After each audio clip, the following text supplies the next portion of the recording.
how can you be so sure that this agreement will be honored by the other side? I think there's a couple of factors in play. One, President Trump and President Xi have struck up a relationship that is continuous, ongoing communications to work with each other on a multitude of issues, to include tariffs, which is not my wheelhouse, but it's all interrelated, right?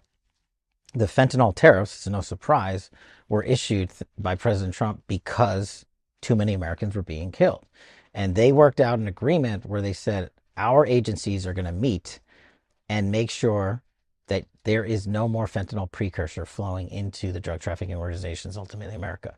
The relief they received was a tariff relief. And I believe because the Chinese government wants additional tariff relief and that tariff relief to maintain, they are going to have to come to the table and continuously show the results with us.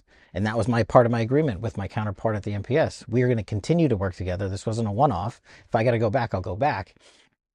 But we're going to show the world jointly that we've adhered to this agreement. And if there isn't, or they violate that agreement on this particular issue, they know the consequences from the president are going to be severe in terms of tariffs and other matters. And so it is a collaborative effort with sanctions also being applied by our partners in Treasury and OFAC designations. We've taken a whole of government approach to ensure that they're going to adhere to this. And if they don't, we'll be the first ones to call it out.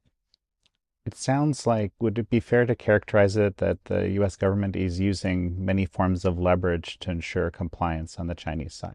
Well, that's, I think, the brilliant approach by President Trump and this administration. The FBI can't do it alone. DOW can't do it alone. Treasury can't do it alone. But when we take our collective authorities and put them in one pot and focus it on, say, fentanyl, like we did here, then we can leverage not just the financial systems, the banking systems, the designation systems, the narcotics designation systems, but also allow law enforcement to work behind that to say, we are the decision point. If you guys violate this, I'm going to go call Scott Besson at Treasury. I'm going to go call Pete Hegseth at DOW. I'm going to call my other interagency heads and say, hey, we had an agreement. The presidents wanted us to have this agreement, and you guys are in violation. And it will not be a good result, I believe, for the Chinese government when it comes to tariffs and others.